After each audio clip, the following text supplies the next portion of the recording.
Cette émission est une présentation de la Caisse Desjardins des Bois-Francs. Pour répondre à vos besoins financiers, nous sommes la Force financière régionale. À Plaisir et Vin, nous parlerons de théâtre avec Colombe Luneau.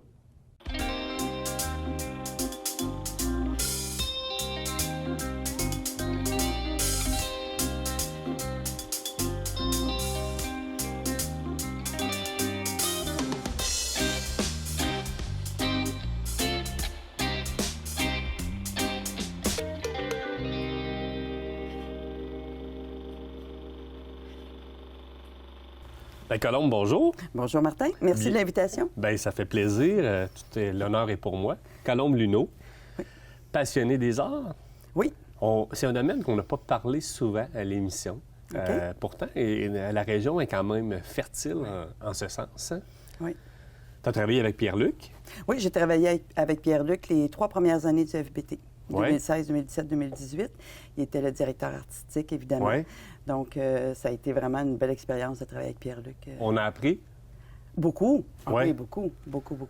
Et tu as travaillé aussi avec... tu as suivi une formation aussi en écriture, mais pas nécessairement en écriture. Oui, j'ai déjà suivi une formation en écriture à Montréal avec Martin Mercier, des créations scéniques à Montréal. Mais avant ça, j'avais fait un atelier de plus de 150 heures avec la grande comédienne Rita Lafontaine. Oh boy! Qui est devenue une amie très, très précieuse. Mais oui, ça a été vraiment une belle... C'est une bonne école. Ah oui, énormément. Ah oui. Ça, on part ça d'où, là, cette passion-là? Est-ce que c'est quand on est... De l'enfance. Un petit bout? Oh, oui, de l'enfance. Sérieux? Oh oui, moi, des spectacles là, dans ma cour où il y en avait? On pensait que j'étais plusieurs, mais j'étais seule. Là. OK. J'avais pas de public, mais les voisins sortaient parce qu'ils étaient sûrs que... T'as fait des 5 sous puis des piastres, là? Non, même pas. Non, j'avais pas de public. Okay. Je faisais un spectacle devant dans mon public imaginaire. Okay. Mais non, j'ai toujours aimé les arts de la scène, le théâtre, beaucoup de théâtre. Ma mère m'a fait découvrir le théâtre, j'étais très jeune, en m'emmenant au Théâtre des Variétés. OK. Voir Gilles Latulippe. Gilles Latulippe. La Poune. Un grand homme, quand même, là. Oui, énormément. Et à partir de là, je me suis rendu compte que qu'est-ce qui pouvait se passer sur une scène, c'était extraordinaire. Puis ce moment-là, on oublie... Mais t'embarques dans un autre monde, là. Oui, exactement. Si on embarque vraiment, j'imagine, là, oui, parce j'ai qu'on jamais fait ça vraiment, mais t'embarques dans le personnage, là. Oui, puis quand on est assis dans la salle, on est avec les comédiens. On est dans la même pièce.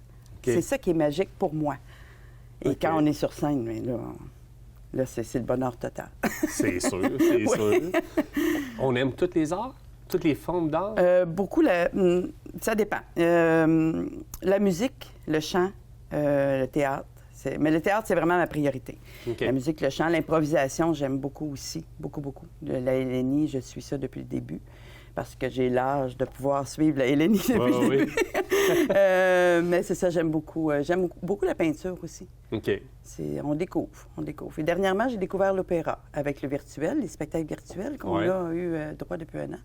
Donc, j'ai découvert l'opéra. OK. Donc, voilà. On s'inspire un peu du passé ou des gens qui ont été sur scène avant nous? On s'inspire un peu de... Quand nous, on embarque sur la scène, est-ce qu'on a en mémoire une Rita Lafontaine? Est-ce qu'on a en mémoire un Gilles Latulippe? Ou, Surtout Rita, parce que Rita m'a appris beaucoup sur... question du personnage, question pour bouger sur la scène ou ne pas bouger. Donc, des trucs comme ça que le public sait moins, mais que j'ai appris beaucoup. Donc, Rita a été vraiment quelqu'un de très, très important dans ce parcours-là. Pour l'écriture, j'ai lu beaucoup de théâtre. Moi, je lis, mais du théâtre. OK. Je ne lis pas de romans. Ah oui? Je lis du théâtre. Des pièces de théâtre. Des pièces de théâtre à haute voix. J'ai besoin de faire ça vocalement. Là, je le lis à haute voix, je fais les personnages. Et c'est ça. Ça m'inspire beaucoup Puis des fois, d'aller chercher l'essence du personnage, c'est le fun aussi. Oui. De se demander qu'est-ce qu'il faisait avant. C'est assez particulier. Pour quelqu'un qui n'est pas très théâtral, il peut peut-être dire il se passe des drôles de choses dans sa tête, mais quand on peut penser ce qu'on veut, hein? Quand j'écris, les personnages parlent dans ma tête. Quand j'écris, là, ça vit dans ma tête. OK. Donc, c'est ça. Ça m'amène à... souvent, c'est spécial à dire, mais souvent, c'est les personnages qui m'amènent l'histoire. OK. Et un projet qui tient à cœur, je pense, c'est le FBT, Festival Bouffe et Tradition, qui malheureusement n'a pas eu lieu en 2020. Non. Mais vous étiez prêts. Oui. Vous étiez prêts. Oui, mais on rentrait en répétition. OK. Au moment de l'arrêt. On était pour céduler toutes nos répétitions. Et bien, ça n'a pas eu lieu. Voilà. Donc, on revient cette année. Fait que 2021, on va être prêt. Oui, bien, il faut modifier, hein? Il faut modifier des choses pour respecter les règles de la santé publique qui vont nous être imposées pour question de scène et tout ça. Mais, bien oui, on va être prêt. Et on a hâte, là, parce que... Pour un projet comme ça, on parle de cadre au niveau des restrictions, oui, mais il y a un cadre aussi au niveau de l'événement. Au niveau de l'écriture, j'imagine, on s'enligne sur des projets particuliers, là, dépendamment de ce qu'on veut faire, là, mais dans le Festival Bouffe et Tradition, c'est quand même... Est-ce qu'on appelle ça du théâtre burlesque? Ou... Non? Non. Puis c'est pas non plus du théâtre historique. OK. Parce que, oui, c'est du théâtre qui se passe à une autre époque. Nos scénettes se passent à une autre époque. Mais on n'a pas de noms, exemple, des noms là, de personnalités qui ont déjà vécu à Victoriaville. Ou, on n'a pas été dans cette carte-là cette année. OK. C'est sur le signe de l'humour. Je pense que les gens ont besoin de rire. Oui. Surtout dans Encore la plus dernière cette année, 2021. Surtout dans la dernière année. Donc, c'est sur le signe de l'humour. C'est historique dans le sens de l'histoire. Parce qu'il y a des trucs, je vais vous dire que probablement ça s'est déjà passé. OK. OK? Peut-être pas dans ces mots-là, mais ça s'est sûrement déjà passé. Et, mais c'est un volet important. Il faut faire rayonner le théâtre parce que ça amène l'histoire du Québec quand même. Tu sais, nos scènes, même si elles ne sont pas historiques, avec des noms et des événements, ça reste que ça fait partie de notre culture, ça fait partie de Qu'est-ce qui s'est passé histoire. il y a 40 ans, 50 ans, peut être ramené et plus loin, là, et ramené vraiment... en 2021, là, sera ramené en 2021. Exact. Et des fois, ça n'a pas beaucoup changé. Hein? Ah oui? L'humain, la technologie évolue, mais l'humain, des fois, ça se peut. Ça se peut. Effectivement. Mais le FBT nous donne vraiment, nous a donné une carte blanche sur l'écriture. Ça, c'est le fun. Oui. Ça, c'est le fun de créer quand tu n'as pas de restrictions, là. Oui. On écrit avec Linda. Oui, Linda Leblond. Linda Leblond. On est co-directrice artistique toutes les deux. Et Comment on fait pour écrire à deux comme ça? Est-ce que chacun a ses scènes, ses scénettes ou... On est parti de la page blanche, chacun de notre côté. Ah oui? OK. On a écrit 6 scénettes. Donc, on s'est dit, on écrit 3 chacune. Si on peut en écrire plus, tant mieux. Puis après ça, on s'assoit, on lit ensemble et on regarde qu'est-ce qu'on... Y a-t-il des choses qu'on modifie? Y a-t-il des choses qui... On les lit à haute voix, donc, hop, ça se dit pas bien. Bon. Donc, on a travaillé comme ça. On a remodifié certains textes ensemble. OK. Et après ça, tu décides qui va jouer quoi, qui tu vois dans quel rôle. C'est le premier projet en cours comme ça? D'écriture. D'écriture? Oui, puis de co-direction, parce qu'on a joué ensemble au FBT. OK. Parce que Linda Leblond, c'est une comédienne de métier? Oui, une comédienne professionnelle. Oui. Professionnelle? OK. Oui.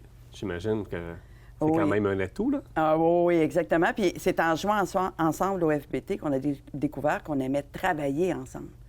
OK. Parce que jouer la pièce devant des gens, c'est beau. Mais il y a des heures de pratique, de répétition avant ça et de mise en scène. Et là, on a découvert qu'on avait un atome crochu. Il y avait quelque chose qu'on aimait faire ensemble. C'était vraiment... On avait vraiment du plaisir à travailler ensemble. Donc, on s'est dit, pourquoi on n'essaierait pas de faire la co-direction ensemble? Honnêtement, je ne me voyais pas vraiment faire ça seul. C'est quand même gros, hein? Le FBT, c'est un gros festival. C'est une grosse fin de semaine intense. Donc, et on l'a fait ensemble et... On a monté ça ensemble, on a hâte là, de faire la suite. C'est sûr. Aussi, là, ouais. Comment on trouve les artistes qui vont être... Écoute, on a une équipe de comédiens extraordinaires. À Victoriaville? Oui, c'est tous des talents locaux. Je peux les nommer? Ben oui. Donc, on a Brigitte Charpentier. Carpentier. Ben oui. Et là, j'hésite entre Charpentier et Carpentier. Carpentier, merci. Carpentier. Brigitte Carpentier, on a Sophie Boissonneau, on a Marcel Côté, Jean-François Lépine, Martin Drouin, Linda Leblond et moi. C'est une...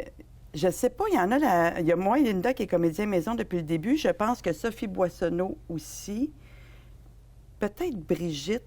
Brigitte, je crois que oui. Oui. Oui, ça fait plusieurs années quand même. même. C'est les gars aussi.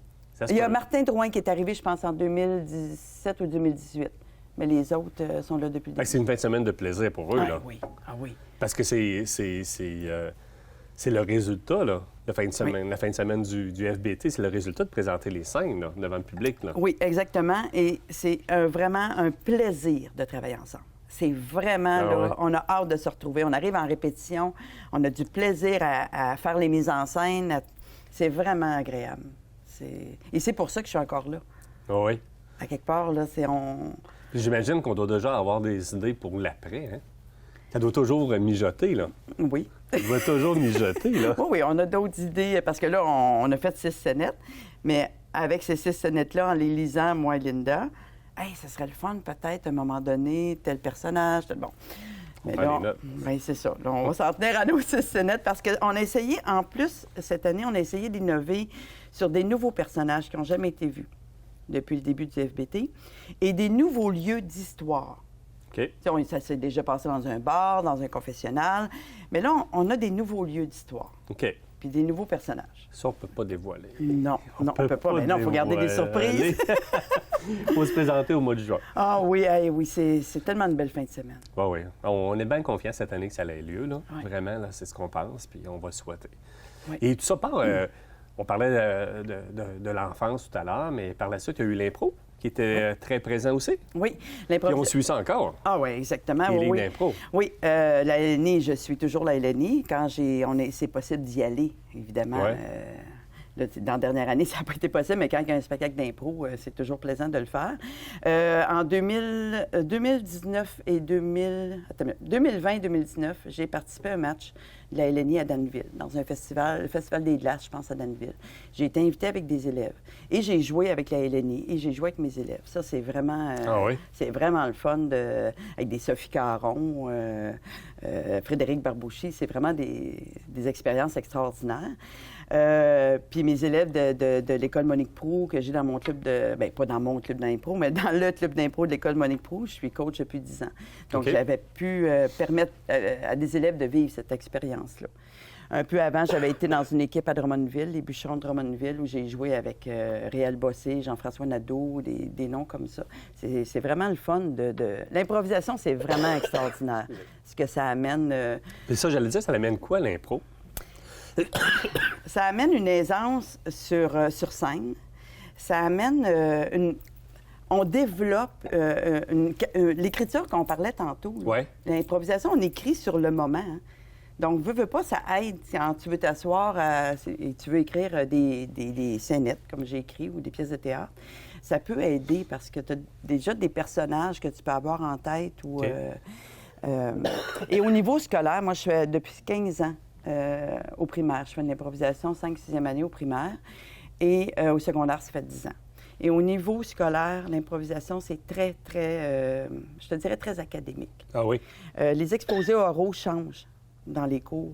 Les professeurs m'en parlent. Les élèves prennent plus d'aisance. Ils se dégênent. Ils rencontrent d'autres jeunes. C'est vraiment... sont capables de créer aussi. Ils vont développer autre chose. Puis ils comprennent que quand ils sont sur la glace, ils sont un personnage. Donc, c'est une liberté, à quelque part, pour l'être humain, de dire « je m'en vais être quelqu'un d'autre ». On lâche notre fou un peu, là. Oui.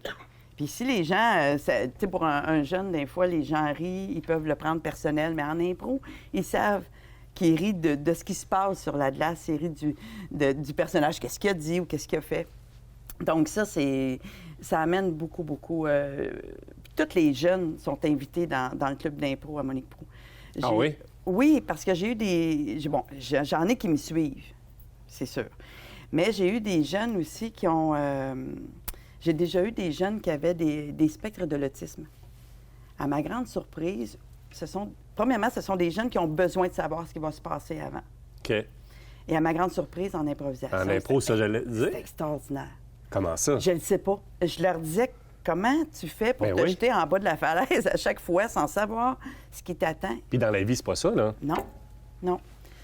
Et puis eux autres, ils comprenaient exactement qu'au moment qu'ils se levaient de leur banc, ils devenaient quelqu'un d'autre. Et je pense que c'est le fait de devenir un personnage, de devenir quelqu'un d'autre qui leur faisait du bien. Sincèrement, là, Je pense que c'est ça. Ah, ouais. Mais c'est incroyable ce que ça a développé chez certains jeunes qui avaient un spectre de l'autisme. Oui. Donc, mais c'est pas fait pour tout le monde, là, je suis d'accord. Là. Oui, oui. C'est pas tout le monde qui aime ça, puis c'est correct. Là. Ça oui. prend du public dans la salle. Oui. C'est comme le théâtre, ça prend du public dans la salle pour apprécier ce qu'on fait sur la scène, exact. Mais c'est quand même populaire, parce qu'il y avait, il y avait ou il y a encore un festival, la Victo d'impro, là. Il y avait du moins, là? Bien, oui, il y en a déjà eu, je ne sais pas. Oui, quand même. Mais oui, là. il y a eu le week-end de l'improvisation durant quelques étés. Mais plusieurs artistes. Plusieurs étés. Plusieurs artistes sont partis de cette façon-là, en faisant de l'impro. Oui, mais il y a des comédiens qui aiment faire l'impro et le jeu. Il y en a qui aiment faire que l'impro parce qu'ils n'ont pas de texte à apprendre ou ils n'ont pas de mise en scène à respecter. Puis il y en a d'autres qui aiment faire que le jeu parce qu'ils ont un texte et de la mise en scène. C'est pas donné à tout le monde de faire de l'impro, de faire du jeu ou de faire les deux. OK. L'impro, je vais le dire, c'est une des activités parascolaires les plus difficiles. Ah oui? Je leur dis jamais avant. Non, j'imagine. Parce que tu n'as pas de costume, tu n'as pas de texte, tu n'as pas de décor. Il faut tout que tu bâtisses des fois en 30 secondes. Là. Oui, oui. Absolument. C'est chanceux, tu as 3 minutes, là, mais faut penser vite. Faut penser vite, exact. Il ne faut pas trop réfléchir. Ouais. C'est quand tu te mets à trop analyser que là, ça va pas bien sur... Effectivement. Mais bon. Voilà. Colombe aussi, tu es agente de pastorale. Oui. Depuis déjà quelques... ça, c'est peu, mais quand même, c'est toujours un... Ça fait 15 ans que j'anime en pastorale dans les parcours sacramentels des jeunes à Warwick. OK. Et j'ai suivi ma formation en théologie à l'Université Laval. J'ai eu mon certificat en juillet 2020. Et je suis rentrée en poste comme agente de pastorale en septembre, le 14 septembre, pour la nouvelle unité pastorale qui réunit Notre-Dame-des-Monts, la paroisse Notre-Dame-des-Monts qui est Warwick, Tinwick, Saint-Rémy-Tinwick, et Sainte-Marguerite-Bourgeois qui est Sainte-Albert, Sainte-Élisabeth, Sainte-Séraphine, Kings-et-Falls et Sainte-Clotilde. Faut pas que j'en oublie. En 2021, on en est rendu où? Tout un changement, là. Ah, c'est fou. Pour avoir connu un peu qu'est-ce que c'était avant, on en est rendu où maintenant en 2021? Puisque 2020, disons qu'on l'a sauté, là. Oui. Là, tu me demandes à propos des églises, des parcours, tout ça, ou de la religion des jeunes, puis tout ça, là, oui. La question est large, OK? Au niveau parcours, en ce moment, qui vont commencer leur parcours de la confirmation aussitôt qu'on peut, j'ai à peu près 45 jeunes dans chaque paroisse. Quand même. C'est quand même beaucoup. Oui, c'est beaucoup. OK? Et donc, je dois avoir contact avec 72 familles. 90 jeunes, là, ça totalise à peu près 72 familles. Parce qu'il y en a qui ont 2-3 enfants en parcours. Non, c'est encore là. C'est important. Les gens ont besoin, je pense, ils ont besoin de sens, veut pas, dans leur vie. Et ce n'est plus ce que c'était avant. Je me trompe-tu? Est-ce qu'on a besoin, pas comme avant, on a besoin sporadiquement? Peut-être on a besoin de vivre tous ces sacrements-là, de vivre, à un moment donné, que ce soit une naissance, un baptême, que ce soit un décès, d'aller à l'église... mais pas nécessairement la messe à tous les dimanches, comme c'était avant. Non, les gens ont quand même une croyance, ils sont quand même... Oui, et des fois, les gens, ils me disent, les parents, au début, quand on a une réunion de parents, « Oh, mais moi, je suis pas pratiquant. » Ouais. Mais pratiquant, c'est pas d'aller à la messe à tous les dimanches. Ouais. C'est plus ça aujourd'hui. Ben, c'était ça avant. C'était ça avant, mais c'est plus ça aujourd'hui. Et moi, mon but, quand j'anime en pastoral, mon but, c'est d'actualiser tout ça. Et le changement, il va se faire sur le terrain. C'est près des gens que ça se fait, le changement. Comme? Juste la façon qu'on annonce tout ça, qu'on apporte l'Évangile aux gens, il y a une façon de le faire. Je m'en suis jamais cachée. Dire dans l'animation, je vais vous lire un texte biblique, c'est pas très gagnant d'avance. OK? Mais si tu le racontes, au lieu de le lire, les deux yeux dans ton texte, si tu essaies de le raconter... Ah, tu dois être bonne là-dedans, par exemple. Ben oui. Si tu mets un peu d'humour dans ton animation, mais que tu es capable de ramener le sérieux quand c'est le temps, si tu actualises ça dans la vie des gens, dans la vie des jeunes, ça fait toute la différence. OK. Il faut qu'ils se sentent concernés. Et c'est concerné, puis avec le temps d'aujourd'hui, là. Avec le temps d'aujourd'hui. En 2021, là. Exactement. Et moi, c'est ça que je veux faire. C'est ça que j'aime faire. C'est d'actualiser tout ça, c'est d'emmener les gens à se rendre compte que même si ça a été écrit il y a plus de 2000 ans, et qu'il y a des choses qui sont encore très, très, très d'actualité. Très, très d'actualité. Avec la formation que tu as suivie, est-ce qu'on est rendu là aussi? Ou c'est un volet que tu as développé un peu à ta façon? Bon, j'ai développé ça avant ma formation universitaire. Mais dans ma formation universitaire, j'ai été audacieuse dans certains travaux. OK. C'est reçu comment? Très bien. Très bien. Mais il faut vraiment que tu arrives avec un document qui est bien monté, qui n'a pas de jugement, qui n'a pas... Bon, tu sais, il faut vraiment... Mais non, c'est bien reçu. Et avec Gilles, le curé avec qui je travaille, Gilles Coderre, c'est quelqu'un qui est très artistique, qui est très ouvert, qui est de mon âge.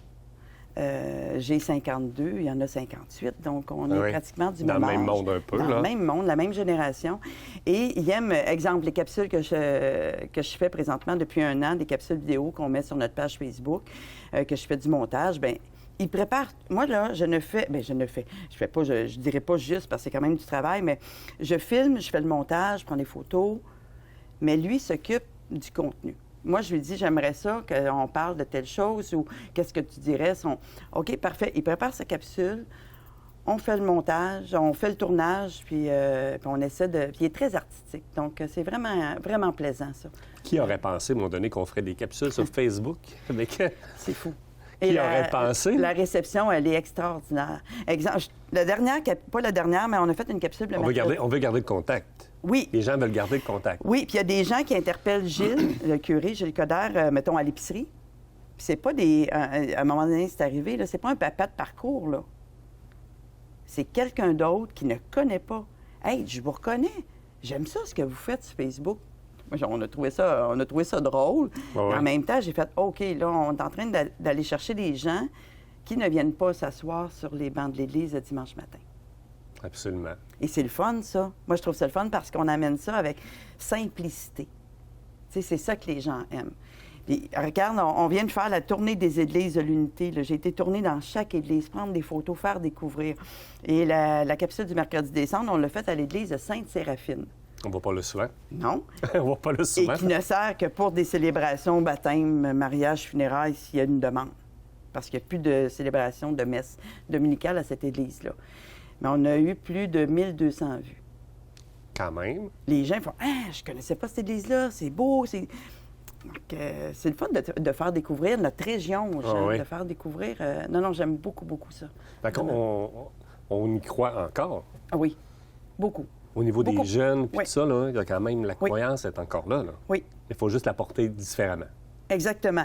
Et moi, j'ai toujours dit, pour les jeunes, le premier parcours s'appelle l'éveil à la foi. OK.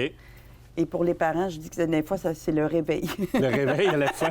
Ça arrive des fois que les parents ils font comme « Hey, j'avais oublié ça. Ah, Caroline, ça me rappelle telle chose. » Donc, non, c'est... Puis on a des parents catéchètes qui animent, qui ont le goût d'animer. Ça aussi, c'est le fun. Oui. Ça aussi, c'est un autre réveil. Hein? C'est comme ça que j'ai commencé. C'est vrai. Puis je suis restée animatrice. Donc, absolument. Est-ce qu'on a connu des choses particulières un peu au cours de la dernière année avec ces règlements-là un peu? Je me vois mal arriver à l'église puis la porte est fermée parce qu'il y a une capacité maximum. C'est spécial, là.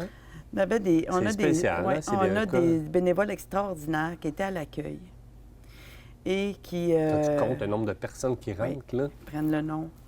Et à un moment donné, ils font « Désolé ». Puis ils mettent la pancarte. Mettons, quand c'était 25, ils mettent la pancarte complet. Ça fait un peu curieux. Je vais t'avouer, c'était un peu curieux parce que on ne sait jamais la personne qui arrive et qui a besoin. Il y en a qui viennent parce qu'ils sont habitués. Ils viennent à tous les dimanches, c'est important. Mais il y en a qui, ça se peut qu'un dimanche matin, ils se lèvent puis ils font comme « Oh, un matin, j'ai vraiment besoin ce matin d'aller à l'église. » OK. Puis c'est fermé. Donc, c'est ça. Puis les messes de semaine, là, parce qu'à 10 personnes, on permettait des messes de semaine dans les 2 paroisses. Et c'était sur invitation, parce que c'était un maximum de 10. Eh oui.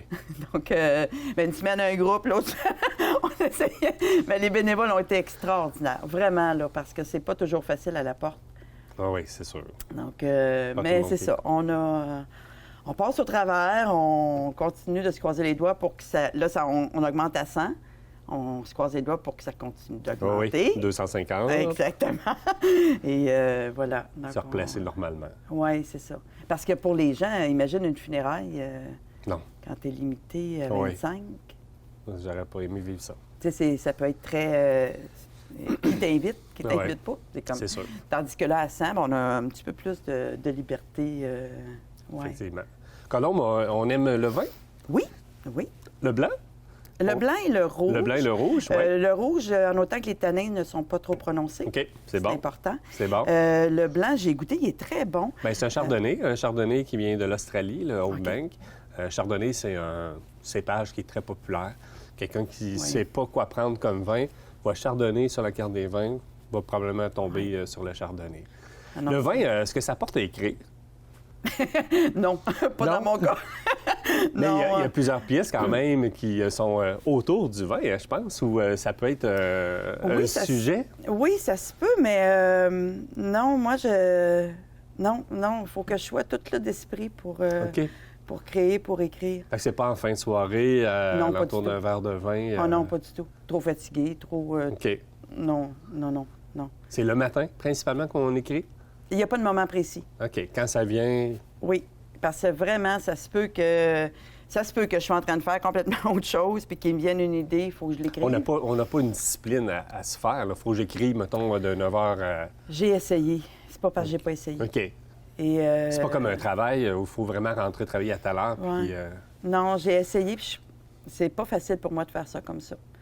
Mais c'est ça. Il faut que je sois seule, ça c'est certain. Il faut que j'ai du calme autour de moi. OK. Et ça prend comme, mettons, une bonne demi-heure avant de me rentrer dans le personnage ou dans l'histoire. Ou je vais écrire pendant une demi-heure, mais que ça n'a aucun sens. Puis à un moment donné, je passe sur quelque chose. OK. Ouais. On apprend des trucs quand même. Bien, c'est ça. Hein? Il y en a plein qui écrivent. Hein? Ceux qui font le journal intime ou qui écrivent leur journal à tous les jours. Là. Il pourrait y avoir une pièce alentour de ça. Énormément. Ah, c'est ça. C'est fou. Il y en a qui le font. J'ai tenté ça à un moment donné, mais... Oui. Bien, félicitations. Puis on a hâte de voir ça au mois de juin. Oui. L'été. Oui. On se le promet que ça va avoir lieu. Oui. On se le souhaite, c'est certain. On espère que les gens vont être au rendez-vous, hein, parce sûr. que, tu sais, comme moi, c'est une belle fin de semaine. Là, c'est vraiment... Puis il y a le volet théâtral, il y a le volet gourmand, hein, qu'on n'a pas parlé. Il y a le volet gourmand qui est très, très important. Produits locaux, produits du Québec, c'est important. Très populaire. Et il y a le volet musical aussi le soir. Oui. Donc, on est tous en train d'essayer d'adapter ça, là. Des belles surprises. Des belles surprises. Bien, sinon, santé. Santé à toi. Merci. Au plaisir. Merci. Hein? Merci. Merci.